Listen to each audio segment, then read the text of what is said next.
Moi, j'ai eu le terrain qui est ici, à la Cadeau, en 2005.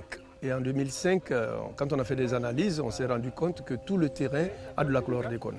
Je suis rentré dans la mouvance de ce qu'on appelle l'agriculture, je ne dirais pas bio, mais naturelle, organique. La Fredon a voulu faire une expérimentation de ce qu'on appelle le désherbage écologique avec des animaux. Et bon, moi j'ai ouvert ma porte, j'ai dit il n'y a aucun problème, ça va m'arranger. Et tant que j'ai des possibilités, des alternatives aux produits chimiques, je le mets en œuvre. La gestion de l'enherbement, que ce soit en arboriculture, en maraîchage ou en culture vivrière, constitue un axe fort de l'action de la Fredon auprès des agriculteurs et des communes. Une collaboration a commencé avec la Fredon dans une dynamique de développement durable. Dans cette dynamique, nous acceptons d'utiliser toutes sortes de matériel qui nous amènent à réduire l'usage des pesticides, notamment les herbicides qu'on utilise assez souvent. Concrètement, les agents de la Fredon nous apportent du matériel, notamment le réciprocateur, qui est un matériel qui nous aide à sarcler, mais aussi l'usage du désherbeur thermique infrarouge qui nous permet de diminuer les interventions en herbicides. Il faut dire que l'usage de méthodes alternatives au désherbant permet aussi de prendre en compte la sécurité sanitaire des agents qui utilisent ces pesticides. Et puis en plus, le Vauclin, c'est une ville de pêcheurs. On a la mer tout près, donc c'est pas une bonne chose de déverser du désherbant comme ça dans nos mers, quoi. D'autant plus que nous aimons le poisson, le bon bœuf poisson, un coup bouillon poisson. Donc il faut protéger notre environnement. Dans le contexte tropical humide martiniquais, la maîtrise de l'enherbement est une préoccupation constante pour les agriculteurs comme pour les jardiniers amateurs et les services des espaces verts. Les herbicides sont le pesticide le plus importé à la Martinique parce que l'herbe pousse en permanence. Alors, les herbicides sont extrêmement toxiques pour l'environnement, pour la santé, aussi bien des agriculteurs que des consommateurs finaux. On en trouve des résidus dans les sols, dans les rivières. Supprimer les herbicides, oui, mais comment? Alors, la manière la plus évidente, c'est faucher l'herbe. Alors, faucher l'herbe, si vous avez un champ plat et un tracteur, ça va. Si vous avez, comme la plupart des gens, un petit champ, pas de tracteur, un champ en pente avec des cailloux, il vous faut prendre une débroussailleuse. Et là, vous avez le prix du désherbage qui explose. L'objectif pour la Fredon est d'apporter des solutions alternatives durables aux professionnels pour limiter l'utilisation d'herbicides et de temps de travail liés au désherbage à la débroussailleuse. Alors, entre le CIRAD et la Fredon, nous avons mis en place une collaboration dans l'objectif d'utiliser ce qu'on appelle des plantes de couverture. Les plantes de couverture, ce sont des plantes qu'on va installer dans le verger à la place de l'enherbement spontané.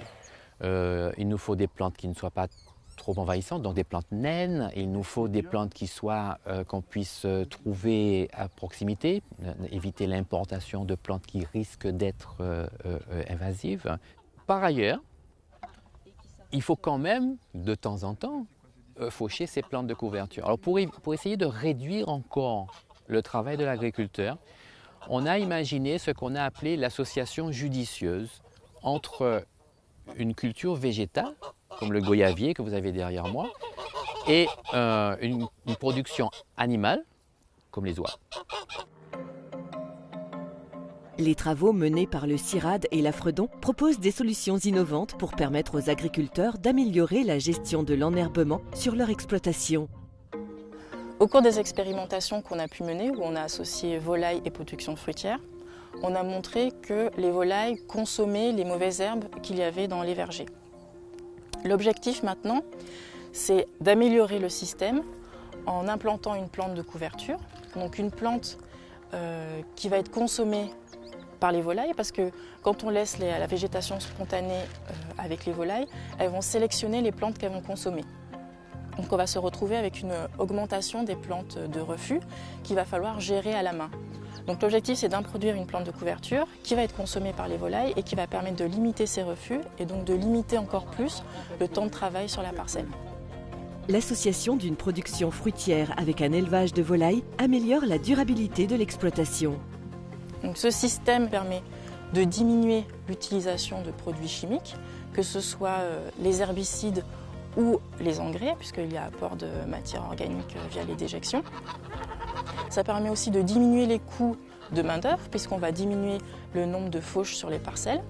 Donc ça va permettre de diminuer aussi la pression parasitaire, puisque les volailles vont consommer les fruits qui sont tombés au sol. Donc ça va empêcher la prolifération des ravageurs qui pourraient se développer par la suite sur les arbres. Et enfin, ça permet une augmentation de la productivité de la parcelle, puisque sur un même espace, on va produire à la fois des fruits, mais il est possible aussi de produire du coup de la viande et des œufs.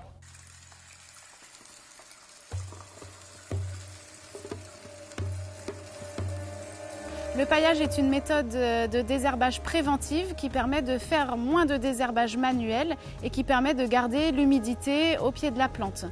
On peut utiliser différents types de paillage qui ont des natures différentes. Donc il y a le paillage organique qui est naturel et donc qui lui va présenter l'avantage de se dégrader dans le temps et d'apporter de la matière organique à la plante. Le deuxième type de paillage, c'est le paillage minéral qui lui est plus durable dans le temps, on n'a pas besoin de le remplacer. Le troisième type de paillage, c'est le paillage synthétique qui peut être une bâche plastique ou une toile tissée. Si vous souhaitez installer un paillage dans votre jardin, la première étape consiste à racler le sol pour enlever toutes les mauvaises herbes qui sont déjà présentes sur le sol. La deuxième chose à faire quand on installe le paillage, c'est de mettre une couche de 5 à 10 cm de paillage au sol. Ça permet de bien garder l'humidité et de bien empêcher les mauvaises herbes de pousser. Ici, donc, j'ai choisi un paillage organique. C'est des résidus de palettes de bois qui ont été fragmentés puis colorés. La dernière étape consiste à arroser le paillage qui a été mis en place. Cela permet au paillage d'adhérer au sol et de résister aux intempéries à venir.